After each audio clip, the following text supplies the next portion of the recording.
God Save America. I'm Jon Favreau. I'm Dan Pfeiffer. Today on the pod, my interview with Stacey Abrams, who's part of a new lawsuit to uphold voting rights in Georgia. We'll also be talking about the Oval Office shutdown. We'll also be talking about the Oval Office showdown over the shutdown, the latest in the Trump family crime syndicate, and the politics around a Green New Deal. Also, while we're talking voting rights, we should say it's absolutely worth checking out the new episode of Crooked Conversations, which features an interview by DeRay McKesson with reporter Ari Berman, who's been all over this issue. He's written a lot about voting rights. It's a great interview. Check it out. Also, go to crooked.com and check out the new Lovett or Leave It tour dates. Lovett is going on the road. It is the funniest political show you'll ever see. You should go buy tickets. Help get him out of the office. It's great. Check it out, crooked.com. Incentive enough, I guess. It's incentive for us to buy tickets. I don't know about anyone else. Is Tommy just on the website buying like 600 tickets for a show in like Green Bay or something? That's right. Look, he sold out another one. I think he's going to Radio City in September. He's got a DC show, all kinds of great shows. So go check it out. ACA reminder, the deadline for signups for the Affordable Care Act is December 15th. It is almost here. Go to healthcare.gov. Tell your friends. Donald Trump doesn't want you to know about the fact that you can buy a very affordable health insurance plan. So piss him off and go buy one. Okay, let's get to the news. In just 8 days, the federal government will run out of money to fund about a dozen agencies, including the Department of Homeland Security, the Department of Justice, and the State Department. Democrats have offered to keep the government open by passing a continuing resolution that would simply fund those agencies at last year's levels. But Donald Trump's threatening to shut down the government unless he receives $5 billion to build a wall. This led to a meeting Tuesday in the Oval Office between Trump, Mike Pence, Chuck Schumer, and Nancy Pelosi that ended with the president taking full ownership of a potential shutdown, ranting in front of a bunch of television cameras. And I believe we have a clip of this that we'll play now. You know what I'll say? Yes. If we don't get what we want, one way or the other, whether it's through you, through a military, through anything you want to call, I will shut down the government. Okay, absolutely. fair enough. And I am proud, and I'll tell you what, I am proud to shut down the government for border security, Chuck, because the people of this country don't want criminals and people that have lots of problems and drugs pouring into our country. So I will take the mantle. I will be the one to shut it down. I'm not going to blame you for it. The last time you shut it down, it didn't work. I will take the mantle of shutting down. First of all, I will take the mantle? What the fuck are you talking about? Oh, man. Dan, why do you think that this spun out of control so quickly? What did you think about this little interaction in the Oval? Because the president is a short-tempered toddler with no sense of how to be president or even the issues he cares most about. I mean, he threw a temper tantrum that had a lot more to do with Michael Cohen, Michael Flynn, and Bob Mueller than Chuck and Nancy, if you will. Yeah, I mean, I guess we should tell people the way this started is Pelosi and Schumer thought they were going to the Oval to engage in private negotiations over the government shutdown. They didn't know that there were going to be cameras and press there until they literally walked into the Oval Office. So then it was pretty great. You know, they start talking to the press, and Pelosi's like, look, we're here because we wanted to negotiate in good faith to avoid a Trump shutdown. And as soon as she said that, you just see Trump perk up, and he's like, what did you just say? What did you just call it? Trump shutdown? And from there, it was just like all hell broke loose. How do you think that Chuck Schumer and Nancy Pelosi handled the whole situation?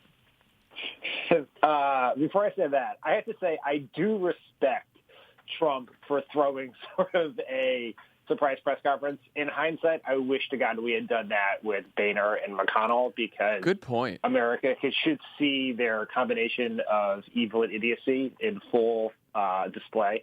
And so, like, it's bad form. It's not great negotiating etiquette, but it would have been probably a net benefit for democracy had we done that. To your question, Nancy Pelosi dominated the meeting, as she usually does. And I've actually been in a handful of these meetings over the years when Obama was president with Nancy Pelosi and the bipartisan congressional leadership. And she always crushes them.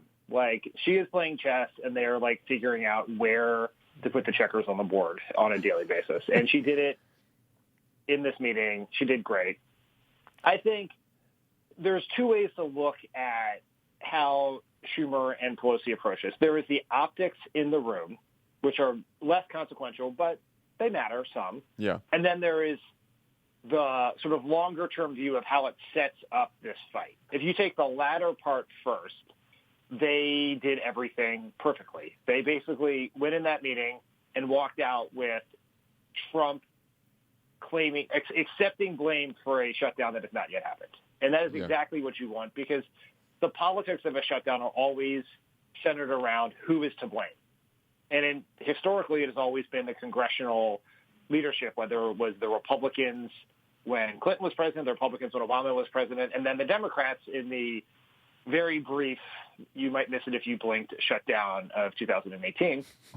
And here you have Trump declaring repeatedly that he is the one shutting the government down. So then that is a huge win. And they set forward, both in the meeting and the press afterwards, very reasonable positions and put Trump in basically in a box. And so that was very good.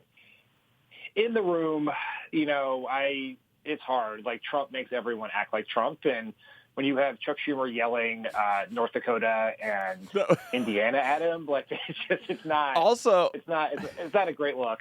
Also, another just like classic, example of people who just can't get out of Washington, D.C. in their headspace is Chuck Schumer kicking it off by talking about how Donald Trump got so many fucking Pinocchios from the Washington Post. Like, hey Schumer, go take a poll of how many, because you like reading polls, go take a poll of how many people in the country know what the fuck a Pinocchio is from the Washington Post. It's like a reference. I agree with you there. I will say that claiming the Washington Post fact checker demerit system around the term Pinocchio was very effective, because I bet they don't know like what the Washington Post fact checker is, but I bet they do know what it means if someone gets 4 Pinocchios. That is true. And of course, as we all know, the Washington Post recently added an extra level to their rating system. And so now you can get 4 Pinocchios, but if you continue to tell that lie, you will get what's known as the bottomless Pinocchio.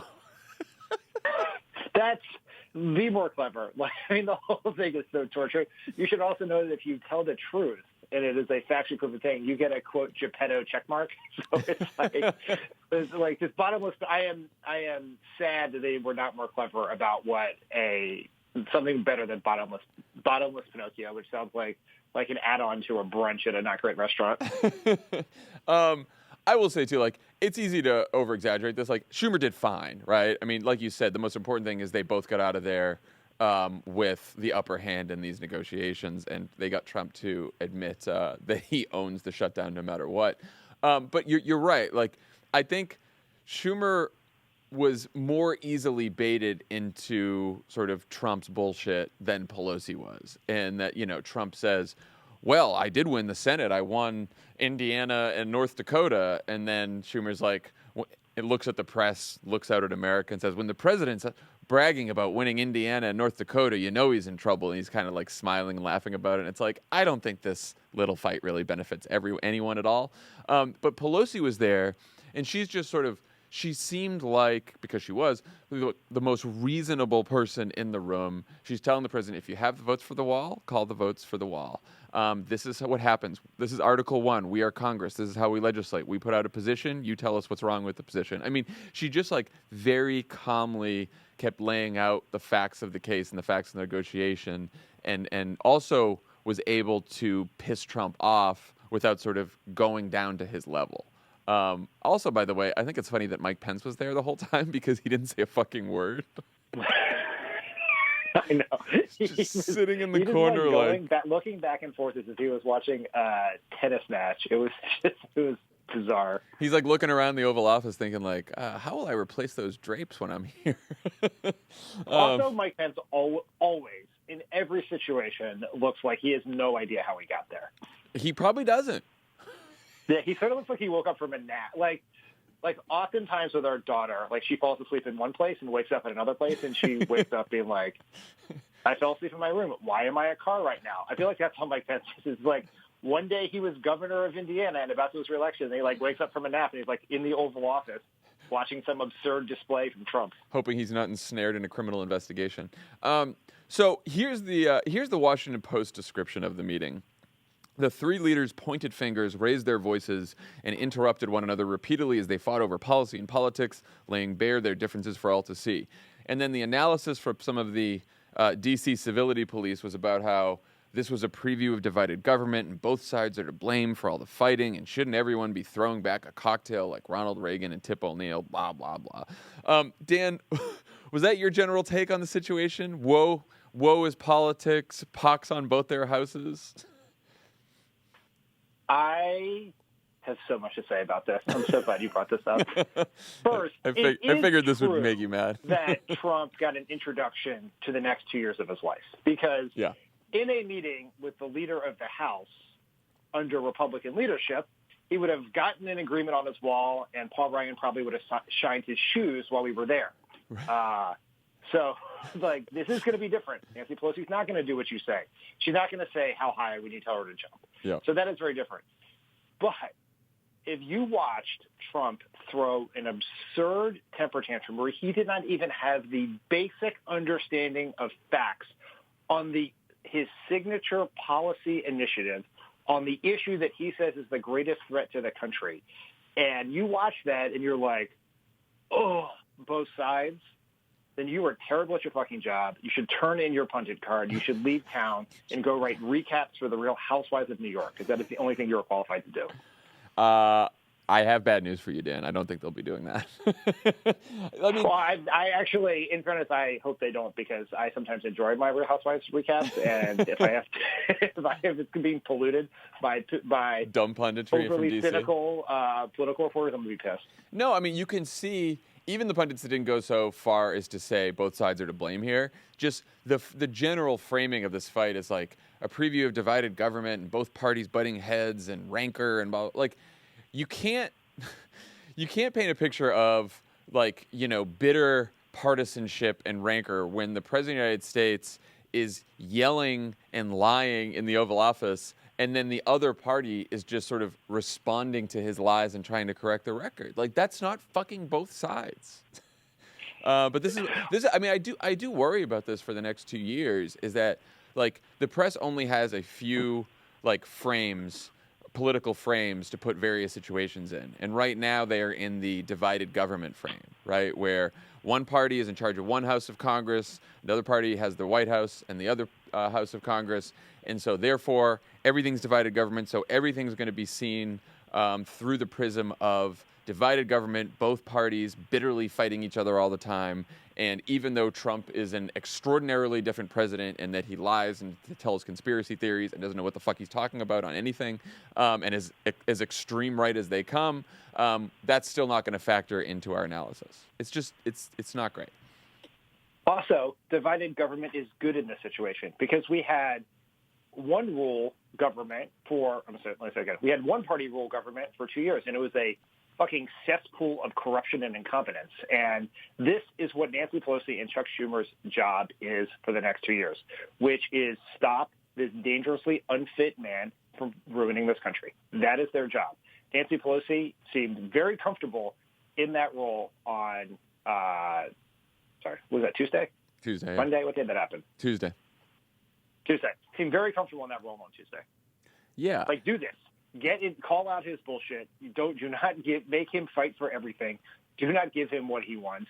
Do not compromise with him. Be a check against this man. Look, if the two parties are in the Oval Office arguing over some infrastructure bill, and they're like $10 billion apart, and they're still fighting and yelling about then you can write about how it's divided government as usual, and both parties can't come to an agreement, all that shit. That's fine. But this isn't that, This is like the government could easily be open here, say for $5 billion for a fucking wall that nobody wants, except for Donald Trump and his shrinking base. So there were also a lot of takes, by the way, that sounded like this CNN headline from Chris Cillizza. The reality TV president just got beat at his own game. Do you find this analysis about reality TV to be a bit stale at this point? I hate this so much. And everyone has been doing this for 4 years since Trump decided to run for president. And I recognize that he is a reality TV star. And it is true that he does view the world through television. And that is an important point. And it's tiresome sometimes, but he's a weirdo, but he does pick his cabinet nominees based somewhat on how he thinks they would look on TV. There's no accounting for taste, but he does do that. And he thinks about optics a lot. And that is an important aspect of a discussion of how Trump thinks about things. But when you compare everything to reality TV, you are just plowing over used ground just over and over again. Have a fucking original thought in your life. But there is something more important than that, which is you can call it reality TV and compare it to reality TV if you have no skin in the game. Right? If you it understates the stakes these are for real people. Real things matter here. Some of these policy choices are life or death for people. They are the difference between having health care, not having health care, having be able to send your kid to college, not send your kid to college. All of these things. And when you compare it to reality TV, a TV genre whose entire premise is that it is fluff, that it is brain candy, that you can enjoy it without having to deal with the real emotional stakes of real life or even more, complex drama. It is the idea that you can watch it without having there be consequences. So when you compare politics to that, it is just as bad as comparing politics to sports all the time. You have to understand and talk about the stakes. And I say this as someone who really enjoys a lot of reality TV and thinks that Below Deck is one of the best shows on television right now. I saw that tweet, Dan, yesterday. That was a bold tweet about Below. That got a lot. That really surprised a lot of people, and really, apparently, there's a very aggressive Vanderpump Rules hive on Twitter who were offended by my choice. We won't get into that. Okay, so the question now is, where do we go from here? Republicans in the House are planning to vote on a government funding bill that includes Trump's $5 billion for the wall. They may not have the votes, although now some of them are basically saying, well, since Pelosi said that we didn't have the votes, now we have to vote for it just to prove her wrong, because that's the best way to make policy decisions. So if they do pass this in the House, the bill goes to the Senate, where it definitely doesn't have the 60 votes it needs to pass, so it dies in the Senate. And then if nothing else changes and no one else budges, the government will shut down on December 21st, or at least it will partially shut down. A bunch of different agencies will shut down. So, question, can anything be done to avoid this? And how do you think this ends? I think it's highly likely that there is going to be a shutdown at some point because there's only so long you can kick the can down the road. I do think there is a chance that that there could be a short-term extension here because people want to go home for the holidays. Right. And this is constantly our old friend Pete Rouse, who was the quote-unquote 101st senator who worked for Obama's chief of staff in the Senate, worked White House with him, always used to say, when it comes to the Senate, there's nothing stronger than the smell of jet fumes. So when it comes time to go home, people will compromise. And Republicans do not. There's a story in the Post today about Republicans are not super excited about Trump's planned shutdown. So you can see a world where maybe they're like, we'll come back and have this battle later. And it seems like the Republicans in Congress are probably betting on Trump just forgetting about it and moving on because I don't think they want to have this fight in any way, shape, or form. And the question is whether Trump and Trump's base will drag him to the fight. But there's a chance that we could see some sort of short-term continuing resolution to get us to a later date. Yeah. I mean, also, if that happens, by the way, and we come back, then we'll have a new Congress. We have a new House. Pelosi controls the House. The House will pass, the Democratic House will then pass a continuing resolution to fund the government at current levels. It will go to the Senate. There probably will be the votes in the Senate to pass what Pelosi passed, which is just funding the government at current levels that a lot of people can agree with. And then it goes to Trump. And so then does Trump just continue to veto bills, bipartisan bills that came to him from the Senate and the House, from Congress, and leave the government shut down as a bunch of federal workers don't get their paychecks and don't come to work, and a bunch of services for the federal government just shut down because he wants his fucking wall? I mean, I don't know. Maybe he does, but how long can he keep that up? So I guess there is a plus and a minus to Trump of kicking this down the road.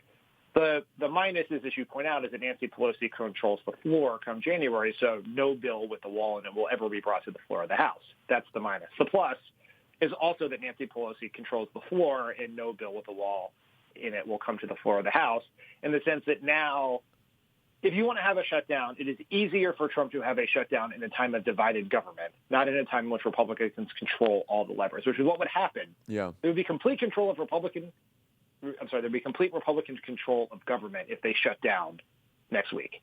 If they shut down a month from now, he has a more ready foil in a Democratic House. And McConnell will be in a weird position because Nancy Pelosi will pass continuing resolutions till the cows come home. And the question is, will McConnell take those up, or will he refuse to bring those to the floor and try to force some sort of negotiation where Trump can get a fig leaf? Like, that will be, where this probably ends. I don't think there is no world, I think, where he gets his $5 billion for the wall or anything similar. It would be, is there something that he can convince the MAGA base is a victory on the wall? I mean, he's already claiming previously built fence to be a sign that he has won. So, and then he will not be restrained by credible arguments. Right, which might in this scenario be the positive here. Is that he could basically, I mean, there's already like 1.3 billion, 1.4 billion on the table, which is just how much the DHS, the Department of Homeland Security, would get for border security in general, not for the wall, under a continuing resolution.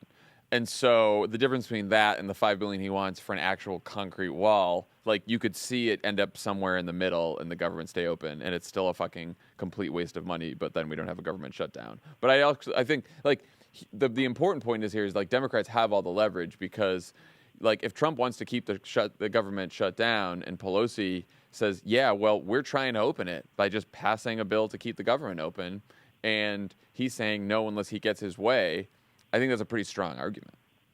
Yeah, it is as strong a position as the congressional wing has ever been in a shutdown, for sure. Now, so there's also something I just think interesting about this whole argument that sort of reveals the game to everyone about how Trump views politics, because Trump takes credit for everything, right? He takes credit for the economy. I mean, remember when he took credit for planes not crashing during the Obama presidency? It is his natural instinct to take credit for everything.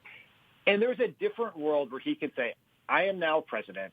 Look at the statistics on border apprehensions, deportations, border crossing, all of these statistics, and say, I solved the problem, or I made this huge progress on the question of undocumented people coming to this country, right? I stopped the caravan. Like, he could just take credit for that and say he fixed the problem, but instead he needs the fear of a quote-unquote invasion of brown people coming to the country to get his base going, which is why he needs to keep having this argument as opposed to just doing what he does on every other thing, which is take credit whether he deserves it or not, and in almost every case he doesn't. Well, Ezra Klein made this point the other day, is that, Trump doesn't want the wall, he wants the fight over the wall. If he wanted the wall, if he wanted an actual border security, there's a way to work with Democrats to make sure the border is secured. We do it all the time. We did it during the Obama administration. We did it for every administration preceding the Obama administration. And where there are holes, we can fill them with more border security. We could do that. We can keep the border secure. He doesn't give a shit about keeping the border secure. He gives a shit about making sure that his base is scared of an invasion, like you said.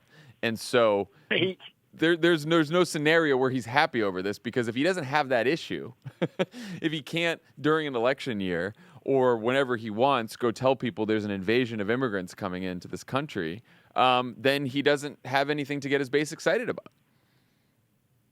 Yeah, because remember, he could have had the wall a year ago when Schumer offered him the deal of DACA for wall funding, and he didn't take it. That's right.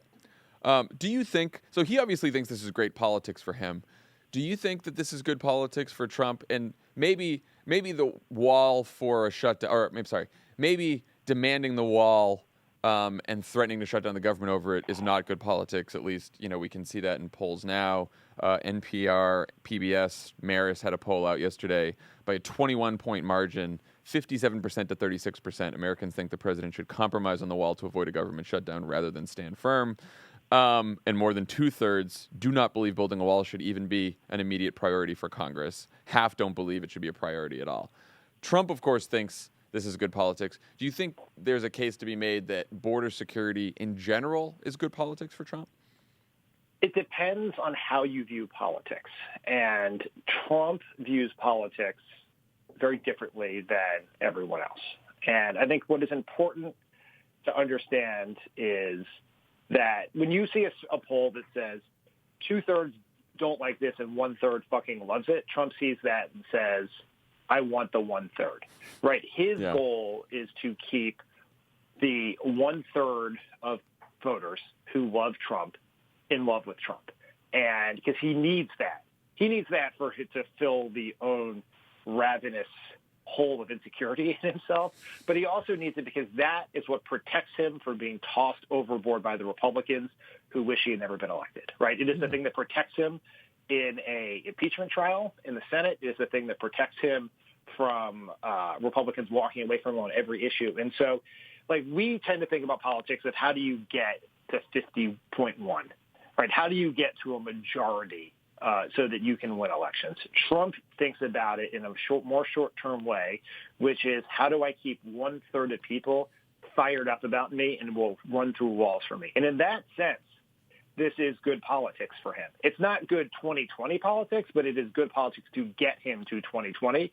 And I think we have to understand that he's not insane when he thinks about this. He just thinks about politics differently. It may be not the right approach if you want to be reelected, but it is based on his sort of strategic framework.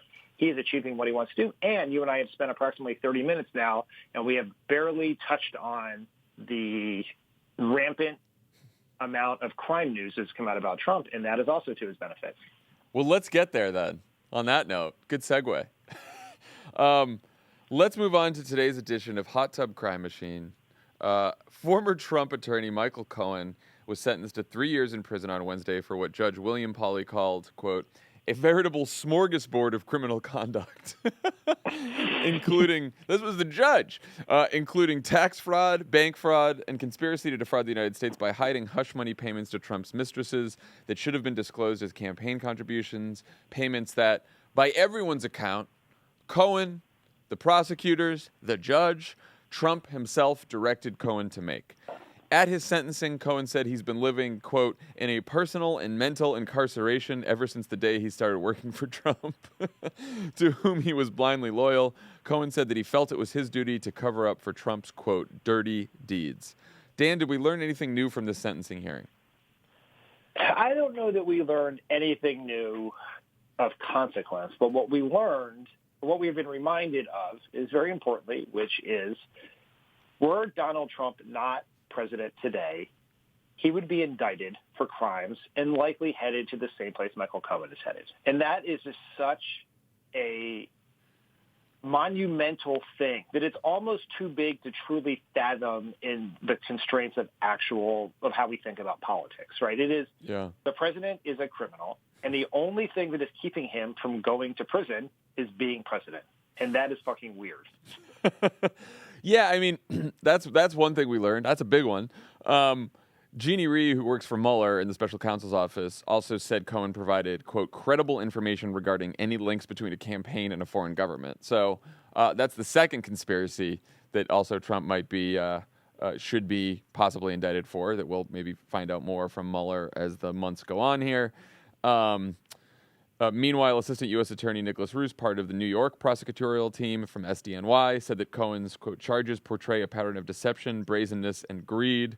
And he added, most importantly, that these crimes harmed free and transparent elections, and in committing these crimes, Cohen has eroded faith in the electoral process. Now, as the prosecutors are saying all this about Cohen, they're also saying that Trump directed him to commit these crimes. So by association here, the idea is that Trump has undermined faith in the electoral process and undermine free and transparent elections, which I think is probably going to be a theme of the indictments that come down here, both in the Cohen hush money case and the Russia case, importantly. I mean, one of the many incredible things about Mueller here in the special counsel investigation is he is weaving together a very cohesive narrative about Trump's crimes. They are not random here.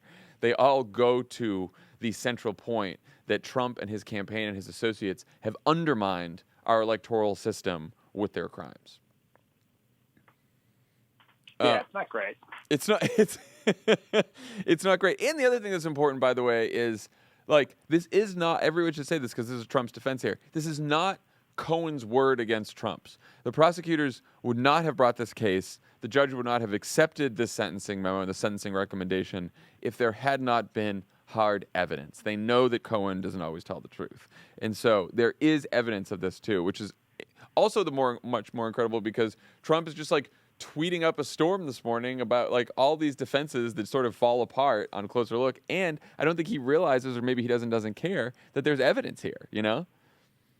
Yeah, like there is something interesting that has happened over the last week, which is for the people who have paid close attention to what is happening, it has been happening related to all of the various Trump crimes, whether it's related to these payments or Russia or various people lying before Congress or lying to the FBI. Like, we have sort of known that, like, there has just been this lag between what the evidence says and sort of the general view of the press and political world about the legal and political peril that Trump is in because of these investigations, right? Yeah. I think up until this past week, if you were to put truth serum into a bunch of D.C. reporters, their sort of view would be, yeah, Trump probably did some things, but the campaign and he are too dumb to actually engage in any real criminal conspiracy, and it doesn't really matter because his base won't care and Republican Congress won't do anything. And you feel a little bit, maybe it's the rounding the corner to the 2020 election cycle, or it's just that all these things tend to happen slowly and then suddenly. But like in the last week, and I think the Cohen sentencing memos like were sort of one of the tipping points here. People are like, oh, there is a lot of real credible allegations against Trump and real, very serious legal jeopardy for everyone involved here. And I think that is different, and that does affect his ability to transact politics in Washington between now and the presidential election. Yeah, and one more piece of evidence that came out this week to that regard. Prosecutors also announced on Wednesday that the parent company of the National Enquirer, is cooperating in their investigation of the payments that involved Cohen. From the New York Times, quote, according to prosecutors, American media company admitted that its $150,000 payment in August of 2016 to Karen McDougal, a former Playboy model who said she'd had a 10-month affair with Trump, had been made in coordination with the Trump campaign and was intended to suppress allegations about the candidate. Under the agreement with AMI, dated in September but previously kept private, federal prosecutors in Manhattan agreed not to charge the company in return for its cooperation. AMI's chief executive, David Pecker, provided testimony as prosecutors investigated Cohen this year in exchange for immunity. How big of a deal is this? This is actually the biggest deal of the things we've learned over the last 2 weeks, in my view. Yeah. Because what you had, like the argument that Trump has made is that put aside the fact that he lied to the country about these payments for a very long time, but just in the last week or so, he has shifted his story to say these payments were not campaign finance related, right? So he's essentially saying, I made these payments because I didn't want the public and my family to know about these things I had done without regard to the presidential campaign that was happening. That is essentially, as I understand it, the defense that John Edwards used the defense John Edwards used to avoid criminal penalties for a very complicated scheme to pay off the woman he had an affair with and had a child with during the 2008 presidential campaign. But here you have David Pecker, one of Trump's best friends, you have saying that this was very explicitly done, not in coordination with Trump's personal attorney, but with the Trump campaign, and was done for the express purpose of, to use a term of art these days, defrauding the American people in the election. And that is a huge deal and will be if and when Trump goes to trial, either in the Senate or some other point in time, this will be very important, I think. And by the way, granting AMI and Pecker immunity here is no small thing, because the crime they committed was an illegal corporate campaign contribution, right? Like, again, Trump is allowed to donate as much as he wants to his own campaign. His crime and Cohen's crime is not disclosing that contribution. It's a violation of disclosure laws. AMI's crime here is you can't pay $150,000 if you're a corporation to influence a campaign like that. You just can't donate it's like an in-kind contribution. So to not prosecute an illegal corporate campaign contribution means that that Pecker and AMI must have given prosecutors quite a bit here, and they must have gone up the food chain. And that means further implicating Trump, or giving evidence to implicate Trump, or Trump's family in the Trump organization. And that means one of his kids. Because Alan Weisberg, who's the CFO, who's the only other executive at the Trump organization, has also been granted immunity by prosecutors. The Alan Weisselberg thing is really important, and I wish I'd brought it up last week when we were talking about what are the things that Mueller knows that we want to know, which is what does Alan Weisselberg tell people, because he has run the books at this low rent criminal syndicate for years, and so he knows everything. He's like let's not forget that's how Al Capone went down, is when his accountant turned on him. So I think that Weisselberg thing has historical precedent that should be alarming. And it is also worth noting that that AMI and National Enquirer has been the closet where Trump has been storing his skeletons for a very long time. So there could be a whole host of things that happen that we don't yet know about that prosecutors know about because of this deal.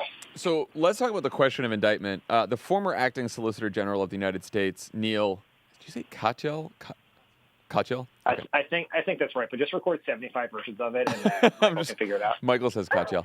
All right. The former acting Solicitor General of the United States, Neil Katyal, tweeted on Wednesday that the only things keeping Trump from criminal prosecution are the Department of Justice guidelines that say a sitting president can't be indicted. Neil thinks that there may be some exceptions to this rule, but he also argues that those guidelines could ultimately hurt Trump because, quote, if indictment is off the table, impeachment has to be. Dan, what does he mean by that? Can Trump be indicted, and should he be indictable? I think as I put on my faux attorney cap and just really rely on the couple of common law classes I took in college, but is that this is Justice Department guidance. This is an interpretation of the law and the Constitution. And there's no law on the books somewhere. There's no amendment in the Constitution. There's no provision that says a president cannot be indicted. It is the opinion of the legal analysts at the Justice Department many, many years ago, and has remained as such for a very long time.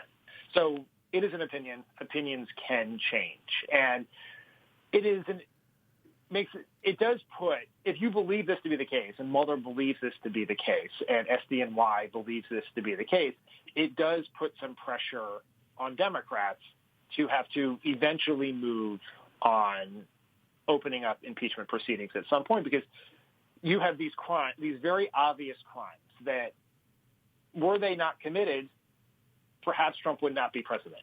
And a whole host, whether that is collusion, whether that is these payments, you have a whole host of other things that may be revealed in the Mueller report or in further sentencing memos or indictments in the Southern District of New York investigation.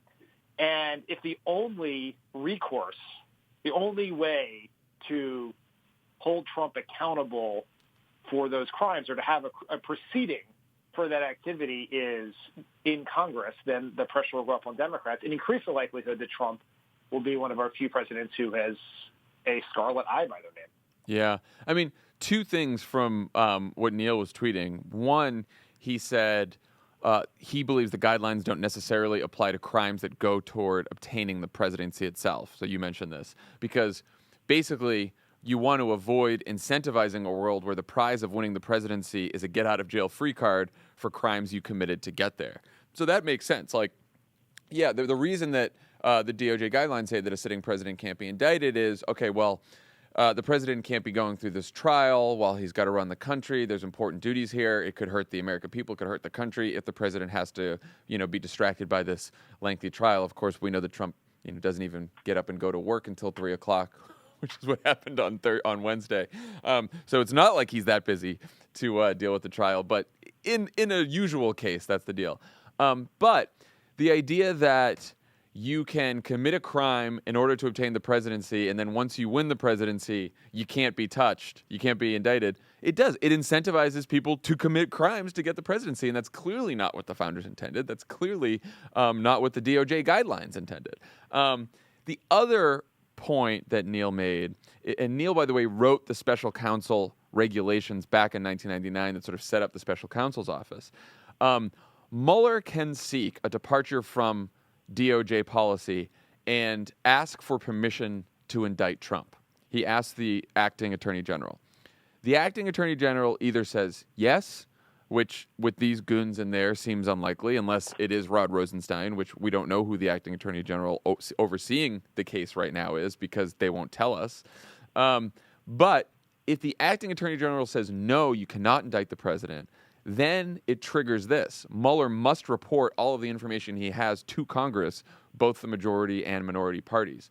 So in a way, Mueller asking for an indictment of Trump, if he so chooses, and if he has the evidence to do so, could trigger making sure that the public knows what Mueller knows and, the report doesn't get quashed by some Trump toady in the attorney general's office, which I think is a pretty big deal. It is. There are a couple other elements to this, which is Neil's point is very interesting, both as it relates to crimes committed to get the presidency, but also what about crimes committed before the presidency, right? Like, not, let's put Trump aside, so we're not, but like if you have under the way this is currently interpreted, right? If you elect a president and then that president is suspected of committing a murder, within the statute of limitations, that president could not be indicted for said crime, right? And so it does create this very perverse set of circumstances whereby the president has a special privilege that makes them immune from the legal accountability that everyday citizens face. Which is crazy because the president isn't. President's not above the law, For this policy. What's that? I said I think there are very good reasons for this policy, right? Where, I keep reading it and thinking, it makes sense because what you don't want is to be able to have a political effort to undo an election through the criminal justice system, right? That the designated way in which a president faces legal repercussions is through Congress, so that there is essentially the people have a voice in that, right? Which is they elected these representatives and they will have the opportunity to reelect them or send them home if they abuse that privilege, as essentially happened with Republicans who impeached Clinton. And so it makes sense. And then you're like, but Trump, but this president, this situation is different. And then when you start saying this president, this situation is different, it kind of explains why the policy is there to begin with, because some other time down the road it'll be done in a way which you don't agree with the exception. And so I tend to side with the fact that this is the right thing to do. Yeah, well, I mean, we're only talking about this because we see that there's like a broken Republican Party that will refuse to impeach this president no matter what crime he commits. But the reason that it's set up the way it is because an indictment is a way to take care of everyone in the country except for the president, where impeachment is the remedy. That's like an indictment, right? And then so you have impeachment proceedings in the House if the president commits a crime, and impeachment proceedings in the House and voting to start impeachment proceedings isn't necessarily expelling the president from office. It's not convicting him. It's merely saying this is going to be our version of a trial that every other American gets when they are indicted. And that's supposed to be the process. So we'll see if it happens. Okay. I want to talk about climate change before we get to our Stacey Abrams interview. Over the weekend, Politico ran a story about how climate activists are reconsidering whether carbon taxes are the best tool to use to combat climate change. This comes after protests in France over a fuel tax and after a carbon-related ballot measure in Washington state that was just defeated that would have charged $15 per ton on greenhouse gases and used the revenue to help communities suffering from the effects of climate change or the closure of fossil fuel industries. So, Dan, is a carbon tax politically viable? And I guess more importantly, is it necessary? I am not enough of an expert in climate policy to know whether it is necessary, whether it is the only solution, or so much better a solution than everything else is what we should do. What I do know is that basically no one has made a political argument for it ever. Right? The process always begins. Let's have a poll and we see it and it tests terribly, and so let's put that to the side and not do it. And while you have Al Gore and Tom Friedman and people who write New York Times op-eds and speak at Davos arguing for it, very few people, if not no one, who has been running campaigns and facing the will of the voters has made a strong and consistent case for it, which is sort of no shit. No wonder it's not popular, because you only have people making negative arguments and no one making positive arguments. So it's sort of hard to make no argument for it for a decade and then try to put it in place. That never works when you do that. You will always face a serious backlash. Yeah, I mean, look, the other problem here is that in the case of France, Macron instituted this carbon tax and then used the revenue from the tax on working people who were paying the tax at the pump, used that revenue to pay down the deficit, and he also gave a corporate tax cut to a bunch of rich people and corporations in France, which I will tell you for sure, I'm no pollster, but that is not the popular way of doing this. I mean, there are plenty of... That is political suicide. That is if you were saying, I do not like this job and I want to lose it immediately. It's crazy. So there are a bunch of proposals around a carbon tax. You can design a carbon tax a million different ways, so it's hard to talk about it as one specific policy. But, for example, you could institute a carbon tax so that people... the idea here is that if the price of gasoline is a little bit higher, people will be incentivized to buy fuel-efficient vehicles so that they're not paying as much at the pump, right? So you could institute a carbon tax where, in order to make people whole and who are paying higher taxes at the pump, you cut their payroll taxes. So you give a big payroll tax cut to working-class people, to middle-class people, and then therefore, in some, they're really not paying any more at all. So there's all kinds of ways to design this. But there's also, by the way, a way to design this where you say, this is a tax on corporate polluters, right? Because the main source of dirty energy here are coal plants, and it's in electricity, and it's stuff like that. And so you mainly place the tax on corporate polluters. And I bet if you poll that, it's going to poll a lot better than saying average people who are driving around have to pay more at the pump, and all the money that they're paying is going to go towards reducing the deficit. Yeah, that's crazy. Well, look, there's a whole bunch of, carbon tax is one way to do this. There's a whole bunch of other ways to regulate the emission of greenhouse gases, and you can, all the way up and down the chain here, and you can start with the companies that are polluting. And I do think that's probably a more politically viable solution, which brings us to the Green New Deal. There are now 35 House Democrats signed on to a Green New Deal, which is a series of investments that would get us to 100% renewable electricity by 2035 and zero net carbon emissions by 2050, while creating 10 million jobs over the decade. And that includes, by the way, a green job guarantee for anyone who's transitioning out of a dirty energy job. Now, there have also been activists protesting outside of Pelosi's office, who's now promised to reestablish a select committee on climate change in the House, which was last there in 2007. And we also know a full 69% of Americans think the U.S. should work with other nations to fight climate change. That number's up a little bit. So what do you think of the Green New Deal? Is it more politically viable than a carbon tax? And how hard should Democrats be pushing this? I think it certainly seems to be more viable than a carbon tax. It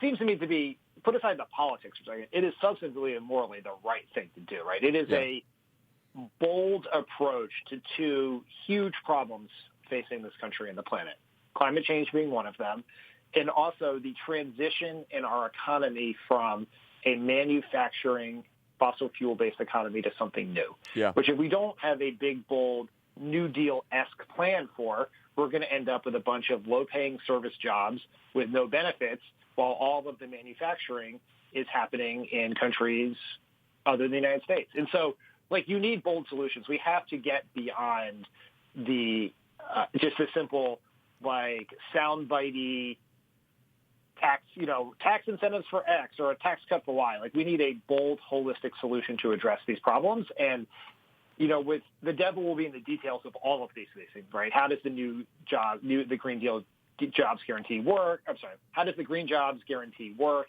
How does what does it look like to actually transition out of fossil fuels to fully renewable by 2035? All of that matters, but it seems like this is a bold solution to a huge problem that people should get behind. And I am curious about some of the politics here that have made some Democrats not jump on right away. Yeah, I mean, look, I think this has been the challenge with climate politics for a very long time. Most people do believe in climate change. Most people are not in the camp of the climate deniers.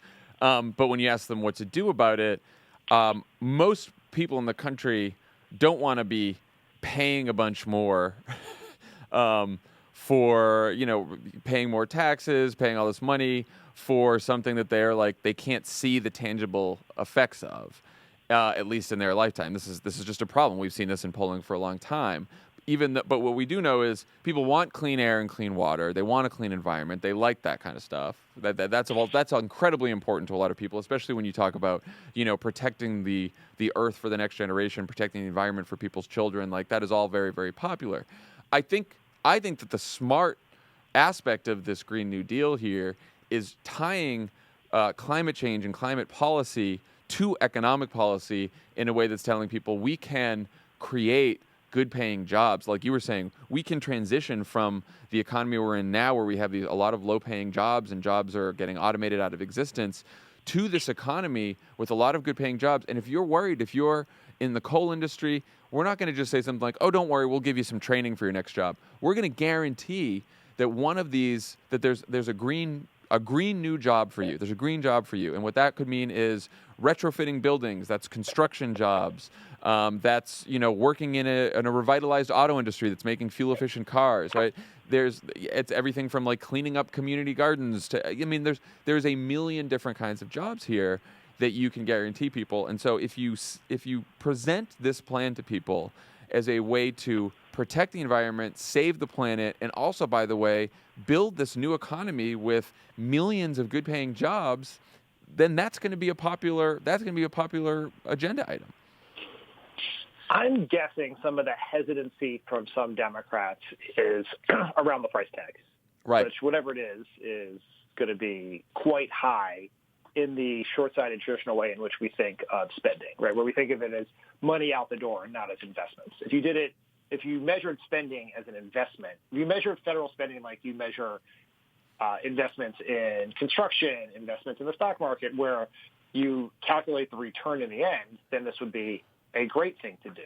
And I think we should not be scared by the CBO or whoever else offering dire budget predictions on this for two reasons. One, Republicans just passed a $1 trillion tax cut to fatten the pockets of the Koch brothers and help solve the national crisis of Apple's tax burden. And so it seems like giving people jobs and making efforts to save the planet seems like a better use of money. And frankly, what are we going to do if we have a balanced budget and everyone is living on homemade rafts because the planet has melted? Well, but also one of the dire predictions that is being made by people who study this, by climate scientists and others, is a dire economic situation where climate devastation already is hurting economic growth. It's going to put people out of work. It's going to cost us more money. So we're either going to pay a smaller price now to transition this economy from a dirty energy economy to a clean energy economy and save the planet and create new jobs. So we're either going to pay a smaller price now for a lot of benefits, or we're going to pay a devastatingly large price, both in the environment being destroyed, the planet being destroyed, and, by the way, a whole bunch of people being out of work and a lot of economic output disappearing because there's climate devastation all over the planet. So we can pay now or we can pay later. And if we pay now, we save the planet and we create a lot of jobs. So I think, but you're right that I don't think enough Democrats have sort of, at least in the last couple of years, we used to talk about this all the time. We talked about it in the Obama administration, the Clinton administration talked about it, but like we haven't talked about it, and we haven't made the case for, we haven't made the case for a Green New Deal yet, and we haven't made it in a big way. And I think Democrats would be wise to make that case.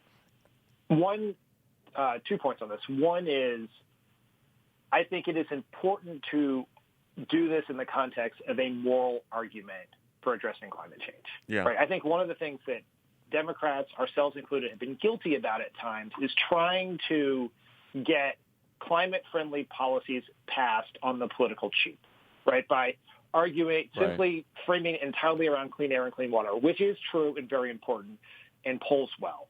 Or trying to simply talk about only green jobs, right? Like, we're doing this thing, we're going to ignore some of the harder parts of it, and we're going to tell you it's going to create these jobs, as opposed to making a broader moral argument about climate change. Because people are smart and they get it, and we do have to move the politics on climate in this country in a big direction, and we have to do it very quickly. And so I think that isn't, you can't just simply say this is only about the economy. This is you have to just be transparent and honest about what you're doing and make a forceful case for climate change.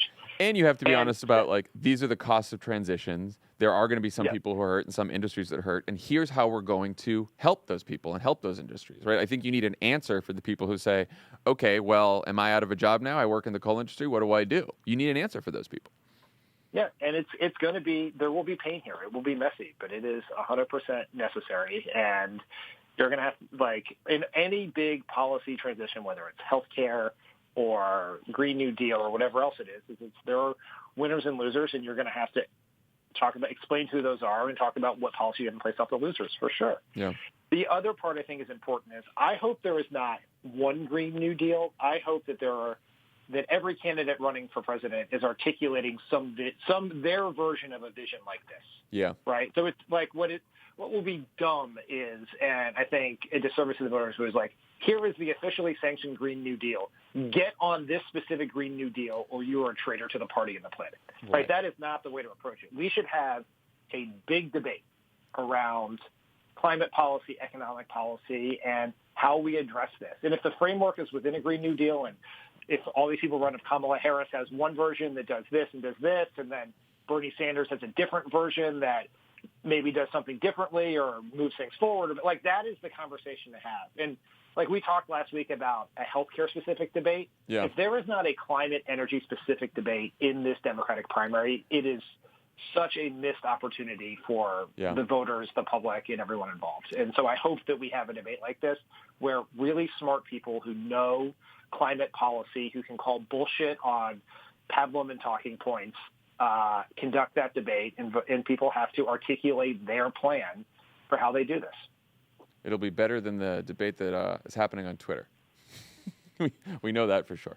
Climate Twitter is pretty good. Like, every once in a while you dip in, like if you check out like Dave Roberts' mentions or something, it's like, it's a pretty smart. There are these like little niches of Twitter where they're like really smart conversations. We just are rarely exposed to them because we're like in the general political Twitter Slack channel, and it's pretty terrible. It is. It's pretty garbage. Okay, when we come back, we will have.